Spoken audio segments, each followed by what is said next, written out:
Bonjour, bienvenue à Gasoline, notre émission sur les automobiles. Aujourd'hui, nous commençons avec une visite au Vieux Mercredi de Saint-Hyacinthe.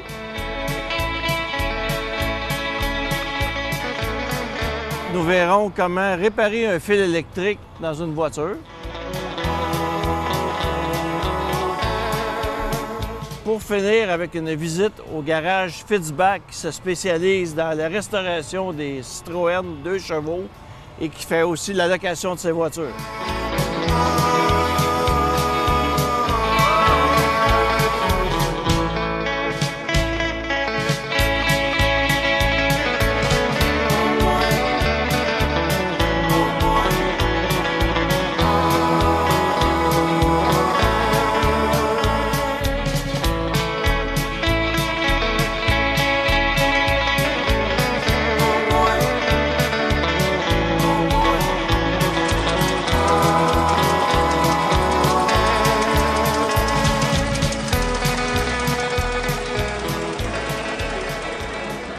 Avec M. Ladurantais, fier propriétaire d'une voiture. Il l'a acheté neuve, hein?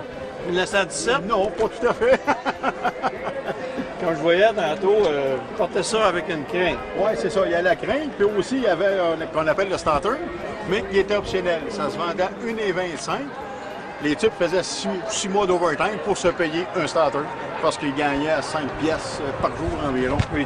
Oui, oui, absolument. Cette voiture-là, elle a 101 ans. 101 ans. 101 ans. On voit vraiment là, une évolution. Comment ça se vendait, ça, dans le temps? En 1917, importé comme ça, pick-up, on avait ça pour 325 pièces US. 325, puis on pouvait avoir des jaunes, des bleus, des rouges? Non, c'était tout noir, parce que Ford, il disait, faut pas que les gens soient difficiles, on va baisser les prix, mais la voiture va tout être noire. Ça, le moteur, là-dedans, vous avez combien de puissance? Un 20 chevaux. 20 chevaux? 20 chevaux, puis eux, ils sont habitués avec un cheval, ils tombent avec 20. Fait que c'était merveilleux. OK. Et on voit qu'il n'y a pas de frein, les roues en avant, hein? Non, les freins, ça break sur les pédales. Ici, en avant, on a une pédale pour les freins qui va arrêter toute la chose. L'autre, c'est le break à bras que vous avez ici pour arrêter complètement. Ça pouvait rouler combien? On parle de 1000 à l'heure dans ce temps-là. C'est 30 000 à l'heure, 35 si on avait un bon vent dans le dos, là. Il n'y avait pas de route à ce moment-là non plus. Non, c'était des chemins de terre, c'est ça. Ouais, c'est ça.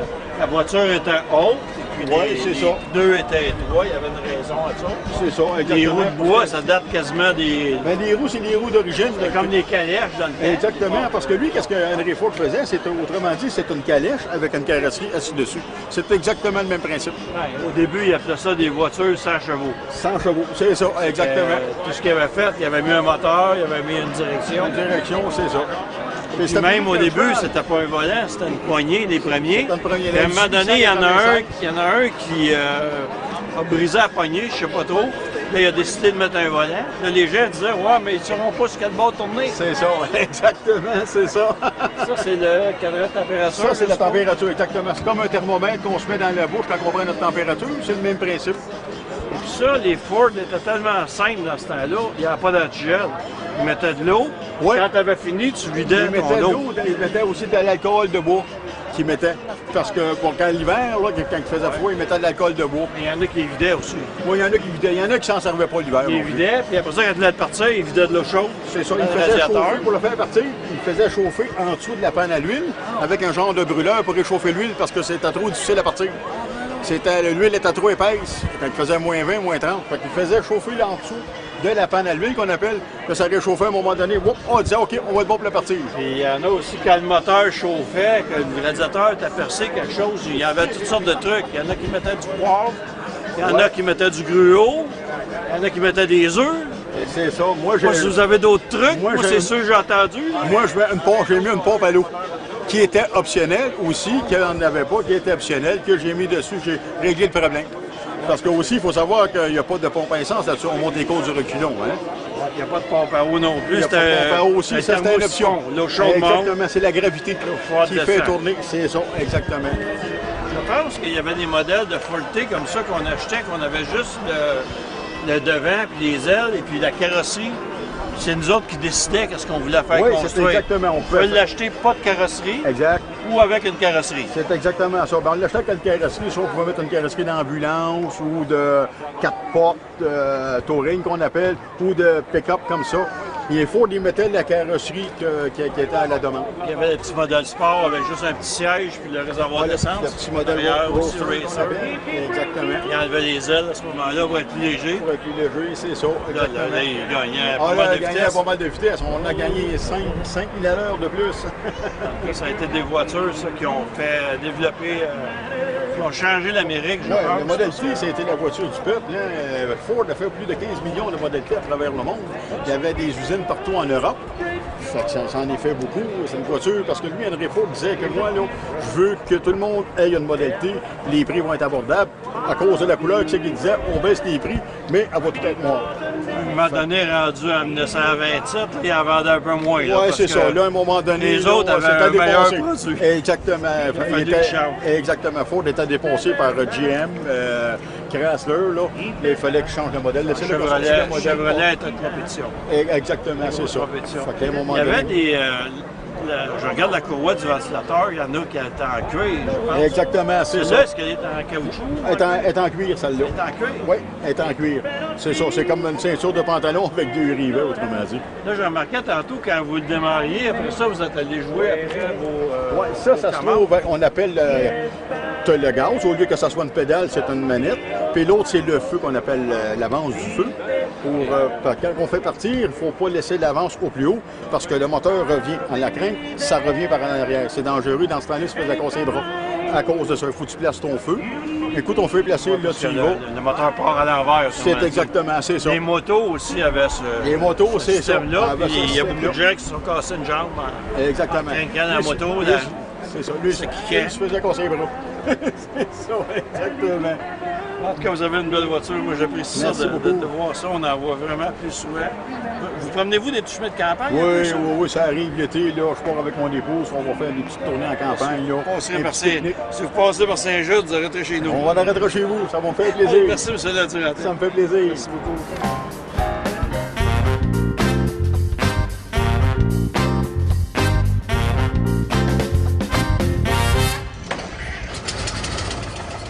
Je me trouve avec M. Robin Gagné. Bonjour, M. Gagné. Bien. Quelle année? 56. 56. Un Ford Zephyr avec un moteur 6 cylindres. C'est un modèle qui vient d'Angleterre, qui n'a pas été importé aux États-Unis, seulement au Canada. Oui. Combien il y en a au Canada encore? Présentement, c'est le seul qui reste au Canada présentement. Ah oui? Il n'y en a pas d'autres. Non. C'est unique. Qu'est-ce qu'il y a de spécial? Qu'est-ce qui a fait que vous avez acheté ça, monsieur? On va dire que c'est un ancien militaire qui avait ça en Angleterre. Il a été transféré ici au Québec.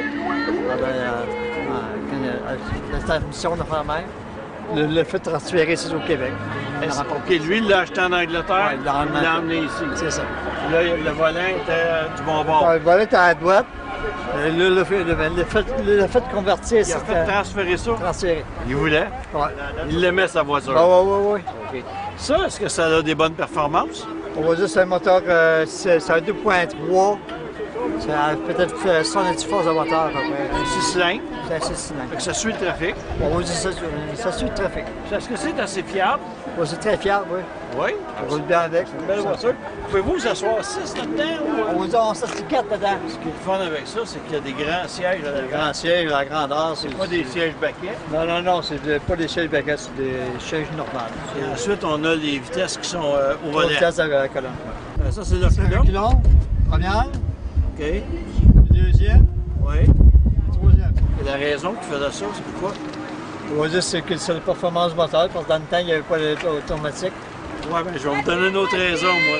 C'est parce que quand c'était au plancher, qu'il assoyait une madame en avant, Payez les fesses. il y avait toujours la main proche des cuisses, puis OK. c'était un petit peu gênant. Fait qu'ils ont décidé de faire ça au volet, puis c'est la raison, OK.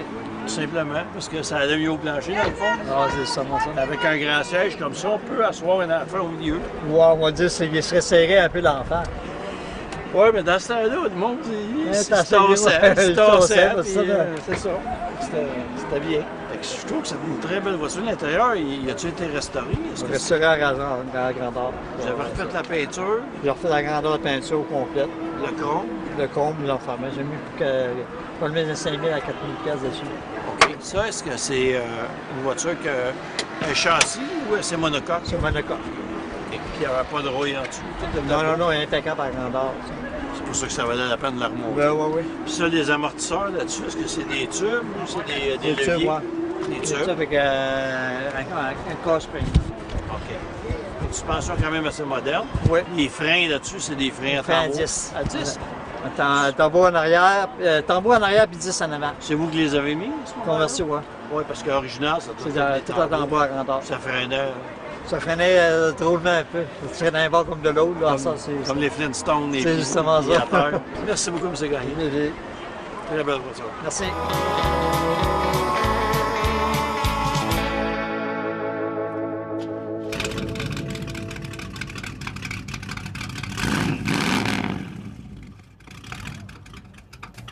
Aujourd'hui, nous allons parler du système électrique de la voiture, très brièvement. Le système électrique d'une voiture, comparativement à une maison, on a du courant continu et dans une maison, c'est du courant alternatif. Le courant alternatif veut dire que le courant va et revient. Le courant continu dans une voiture part d'une pôle de la batterie, circule et revient par l'autre pôle. Pour économiser des fils dans la voiture, ce qu'on a fait, au lieu d'emmener 2 fils à chaque lumière, à chaque accessoire, il y a une mise à la terre qui se fait. Ce qui veut dire, mise à la terre, c'est un côté de la batterie, le côté négatif, le moins, le fil noir, se branche directement sur la carrosserie de l'auto qui est en métal. À ce moment-là, il s'agit tout simplement, lorsqu'on a une lumière, de brancher un côté de la lumière à la carrosserie et amener seulement un fil à la batterie et tout va fonctionner. Je vous montre ici un peu le principe. Le négatif, je branche mon fil négatif de test light et je vais toucher à la batterie, ma lumière allume. Maintenant, je peux carrément me brancher n'importe où il y a du métal. Voyez-vous, le courant revient. Ce qui est bien important de savoir, c'est qu'aussitôt qu'un fil va se couper et toucher à la carrosserie, on va avoir un court-circuit. Donc, très important, lorsqu'un fil passe au travers de la carrosserie, il doit y avoir un caoutchouc de protection. Maintenant que vous connaissez le principe que la carrosserie de la voiture est conducteur de courant, je vais vous expliquer comment faire une réparation d'un fil. Tout d'abord, les différents outils pour faire les réparations de fils électriques. Nous avons ici une pince à épicer standard, une pince à épicer automatique, des pinces à couper, un couteau, des pinces à épicer d'un autre modèle. Nous avons ici les tubes thermorétractables, on les a aussi ici, le briquet pour les chauffer, le fil à souder, la pâte à souder. Ceci, c'est de la graisse diélectrique. C'est lorsqu'on a des connecteurs qui sont dans les éléments, cette graisse-là laisse passer l'électricité et empêche la corrosion. Dans les fils électriques, on voit souvent sous les tableaux de bord de voiture tout un spaghetti. Il y a des gens qui essaient de s'installer des radios, toutes sortes de systèmes, des phares auxiliaires. Et puis souvent, les gens font ça un peu n'importe comment. C'est très important, quand vous jouez dans le filage électrique, d'utiliser la bonne grosseur de fil. Il y a plusieurs grosseurs, il y a plusieurs couleurs, et plus le fil est gros, plus il va faire passer de courant. C'est comme un boyau d'arrosage. Plus le fil est petit, plus il va emmener de la résistance. C'est important aussi d'essayer d'avoir la même couleur de fil quand vous réparez un fil. Souvent, lorsqu'on aura des fils noirs dans une voiture, ce sont des fils de mise à la terre ou ground. Ils vont directement à la carrosserie. Toutes les autres fils de couleur, habituellement, vont être des fils de courant. Et on essaie de garder la même couleur si c'est possible et la même grosseur. Je vais faire une démonstration de comment j'ai commencé, moi, à joindre des fils ensemble. Parce que quand j'étais tout jeune, j'essayais d'installer des radios. Là, à ce moment-là, je prenais un couteau, je coupais le plastique comme ça et je me ramassais avec un bout dégainé, l'autre bout aussi. Et puis là, on remarque que quand j'ai coupé comme ça avec le couteau ou avec les pinces, bien, j'ai coupé certains filaments du fil. Et ce que je faisais au début, moi, je les tordais ensemble, tout simplement comme ça. Et puis, je mettais du tape. Et puis, je pensais que c'était correct pour pas que ça touche à la carrosserie. Ça fonctionnait. Combien de temps, on ne le sait pas, mais ça fonctionnait. Autre façon de faire les choses. Il existe des pinces pour épicer. Ces pinces-là ont des trous pour la grosseur du fil, ce qui va très bien. Alors ici, je pense avoir la bonne grosseur. Alors là, j'ai pas coupé le métal. J'ai coupé seulement le plastique. Et puis là, j'ai vu d'autres choses qui sont spéciales. Il y en a qui mettent des marettes, comme dans l'électricité de maison. Marette, c'est ceci. Ça va pour les fluorescents dans les maisons, ça va pas dans l'automobile. L'humidité va rentrer, la rouille, la corrosion va se faire à l'intérieur de ça. On a déjà l'épissage qui a été fait. On peut recommencer avec un autre genre de pince. Et là, ce qu'on va faire, c'est qu'on va souder le fil, un après l'autre. On dégaine le fil. Et là, pour une protection, lorsque le fil sera soudé, on va utiliser une gaine qu'on appelle thermo-rétractable. Alors, je vais tout de suite l'enfiler sur le fil. Mon fil se tord un sur l'autre. Comme ça. J'ai déjà un bon contact, sauf qu'il peut se faire de la corrosion. Maintenant, je vais venir souder ce fil. Et puis, pour avoir une meilleure soudure, il existe une espèce de pâte ici qui nettoie le métal. Et puis, habituellement, on va utiliser un petit fer comme ça. Et je vais aller faire fondre. Auparavant, c'était du plomb, mais maintenant, avec la santé des gens, le plomb est rendu dangereux. Alors, on utilise un mélange d'étain. Alors là, on a une soudure qui va être solide, qui va maintenir les pièces ensemble. Et puis, pour terminer ça, on amène notre gaine thermo-rétractable au-dessus de notre soudure. Et la gaine thermo-rétractable, ça le dit, elle va se serrer à la chaleur. Alors, on la fait chauffer avec un briquet, puis elle se resserre sur le fil et ça nous fait une connexion très solide dans laquelle l'eau n'entrera pas. Et voilà comment on répare un fil électrique de la bonne façon.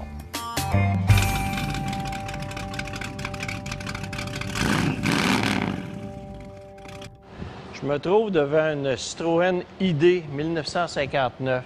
Ces voitures-là ont sorti sur le marché et ont été présentées au Salon de l'Auto en 1955. Il y avait la ID et la DS. La ID est le modèle de base. C'est des voitures qui sont vraiment exceptionnelles. Cette voiture-ci était quand même en super condition, pas trop rouillée. Et ce qui était vraiment étonnant pour l'époque, le toit est en fibre de verre. La voiture est très aérodynamique, très légère, très sécuritaire. On retrouve à l'intérieur un volant qui a une branche seulement et qui est déformable en cas d'accident. On a la suspension hydropneumatique. C'est une voiture qui peut être levée avec le système hydraulique. Quand on a une crevaison, on lève la voiture. Ou si on a à rouler dans un champ, on lève la voiture, il devient comme un 4x4. Ensuite, on met, pour changer une roue, on met le cric en dessous. Et là, on baisse la suspension, ce qui fait lever les roues. Fait qu'on peut les défaire. La roue arrière est difficile à démonter parce que l'aile la cache, mais il y a seulement un boulon à dévisser et on enlève l'aile. Ensuite, on a seulement un autre boulon qui tient la roue. C'est très simple comme mécanique, très bien pensé. La 2 chevaux que nous avons devant nous est un modèle spécial, c'est une édition Charleston. Cette voiture-là, elle a été complètement restaurée, les sièges sont neufs, la capote est neuve. La mécanique est refaite. C'est une voiture qui est à vendre sur au garage Fitzbach. Ils font ça aussi. Ils entretiennent des voitures, mais ils en font aussi la vente. Celle-ci est vraiment en bonne condition et c'est un modèle de collection. Aujourd'hui, vous faites une grande aventure? On part d'ici pour New York en 3 jours. En 3 jours? Oui. OK. Donc, jeudi, vendredi... Samedi, on reste pour le 14 juillet. On va faire une petite parade là-bas. Vous nous indiquer un petit peu c'est quoi votre trajet? Bien, le premier aujourd'hui, c'est Ticonderoga. Ticonderoga, c'est pas gros. Après ça, Albany, après ça, New York. Puis retour via Burlington et puis Montréal. OK. Le retour va être un voyage encore en équipe? Oui. Vous devez être combien de voitures? On va être 12 voitures. Ici, on va être 9 qui partent. Puis il y en a 3 qui nous attendent à Noyant, aux douanes.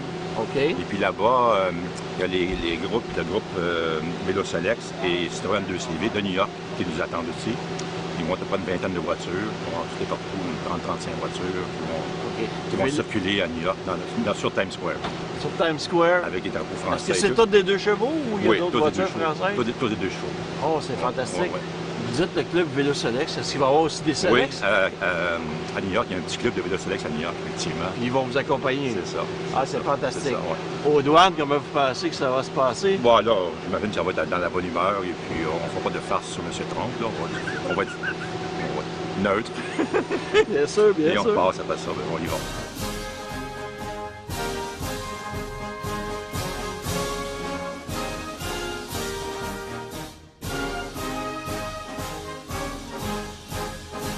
Celle-là, c'est une 86. 86, est-ce que c'est une 2 ou une 3 chevaux, celle-là? C'est une 3 chevaux. 3 chevaux. C'est-à-dire qu'ils ont un moteur de 600 cm3. OK. Et puis elle s'appelle Titine. Titine, on va Titine. Alors aujourd'hui, vous faites une grande aventure? C'est ça, on va aller vers New York.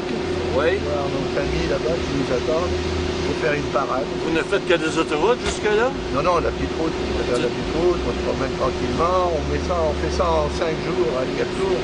OK. On fait calmement. Pas trop de vin rouge? Ben, quand même. Là-bas, le soir. Le soir. Le soir, là-bas. C'est ça, le soir.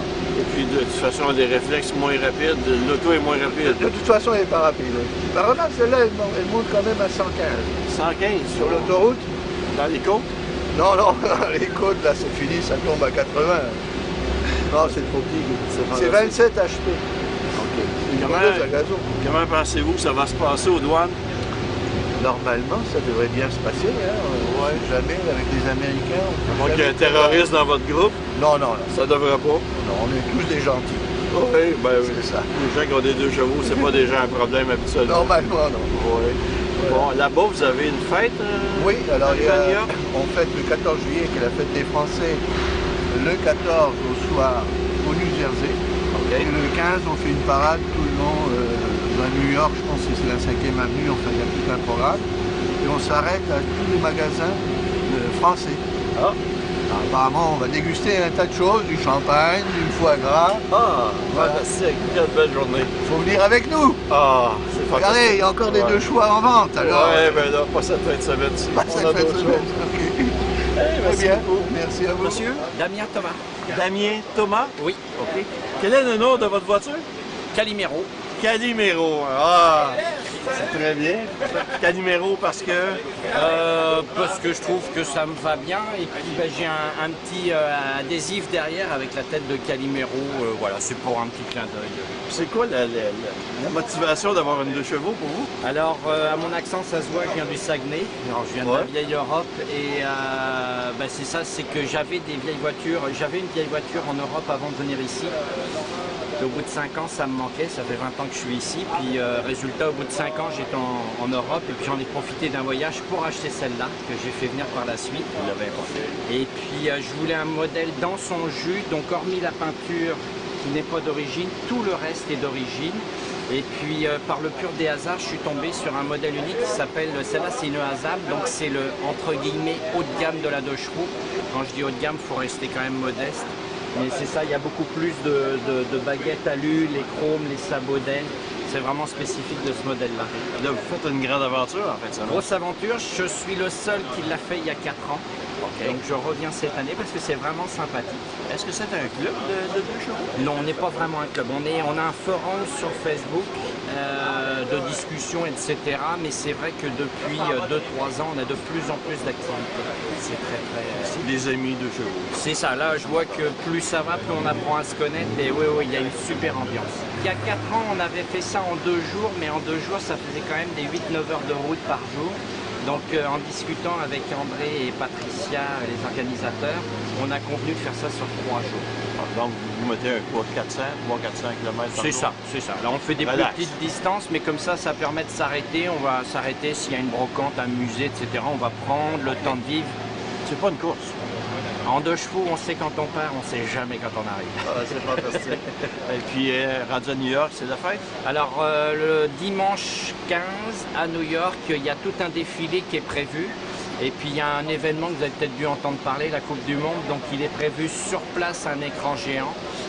Il se peut qu'on mette un peu l'ambiance là-bas, on va s'arranger. Vous allez brasser les 2 chevaux. Ça va brasser, il y a les drapeaux. Là, on reste serein parce qu'il faut passer les douanes, mais l'autre côté, on va mettre l'ambiance.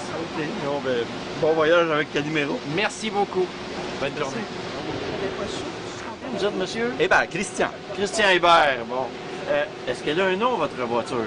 Ah, pas vraiment. Non, pas de surnom. OK. Plusieurs ont des surnoms, mais Oui, pas celle-là. pas celle-là. Il faudrait y en trouver une en route. C'est la petite bleue, là, mais... ouais, la petite bleue. Vous avez la climatisée, j'ai remarqué. Ouais, là, on l'a fermé ce matin, ça frisquait un peu. OK. On a mis le Tantôt, chauffage. Tantôt, Ouais. ça va ouvrir. Ouais. C'est Avec fameux, le- hein, avec parce le que pas. plus on roule vite, plus ça climatise. Fait que quand on a chaud, on roule plus vite. Ça fonctionne. Ouais. Qu'est-ce qui vous a amené à acheter une 2 chevaux? Ah, la passion des vieilles voitures, mais aussi de cette voiture en particulier qui... J'aime les petites voitures. André, c'est aujourd'hui le grand voyage. On Ouais, vous c'est souhaite aujourd'hui. bonne chance, que tout aille bien, que vous Merci. amusiez beaucoup. Merci. Beaucoup de plaisir. On est avec vous dans nos cœurs. Ouais, c'est bon, on vous emmène avec nous.